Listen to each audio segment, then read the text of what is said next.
बिस्मिल्लाहिर्रहमानिर्रहीम। अस्सलाम वालेकुम। कहते हैं किसी जगह दो शख्स रहते थे। एक का नाम अकल था और दूसरे का नाम नसीब। एक दफा वो दोनों कार में सवार होकर एक लंबे सफर पर निकले। आधे रास्ते में सुनसान रास्ते पर कार का पेट्रोल खत्म हो गया।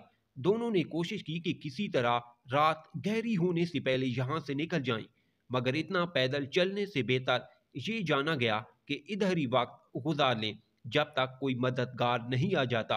अकल ने फैसला किया वो सड़क के किनारे लगे हुए दरख्त के नीचे जाकर सोएगा। नसीब ने फैसला किया वो सड़क के दरमियान में सोएगा। अकल ने नसीब से कहा, भाई कि तू पागल हो गया है क्या? सड़क के दरमियान में सोना अपने आप को मौत के मुंह में डालना है। नसीब ने कहा, नहीं, सड़क के दरमियान में सोना मुफीद है। किसी की मुझ पर नजर पड़ गई तो जगा कर यहाँ सोने का सबब पूछेगा और हमारी मदद करेगा। और इस तरह अकल दरख्त के नीचे जाकर और नसीब सड़क के दरमियान में ही पड़कर सो गया। घंटे भर के बाद एक बड़े तेज रफ्तार ट्रक का उधर से गुजर हुआ। जब ट्रक ड्राइवर की नजर पड़ी कि कोई सड़क के बीचों बीच पड़ा सो रहा है तो उसने रोकने की बहुत कोशिश की।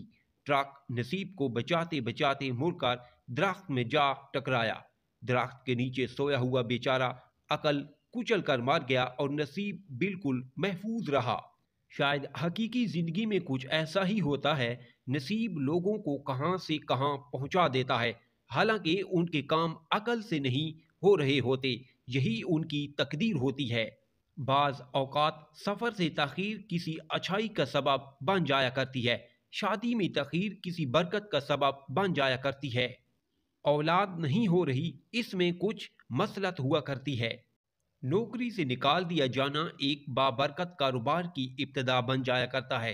हो सकता है कि एक चीज तुम्हें नागवार हो और वो ही तुम्हारे लिए बेहतर हो, और हो सकता है कि एक चीज तुम्हें पसंद हो और वो ही तुम्हारे लिए बुरी हो। अल्लाह जानता है, तुम नहीं जानते। सूरत अल बकरा। सबक मोज स्टोरी सुनने के लिए मेरे चैनल को सब्सक्राइब जरूर करें।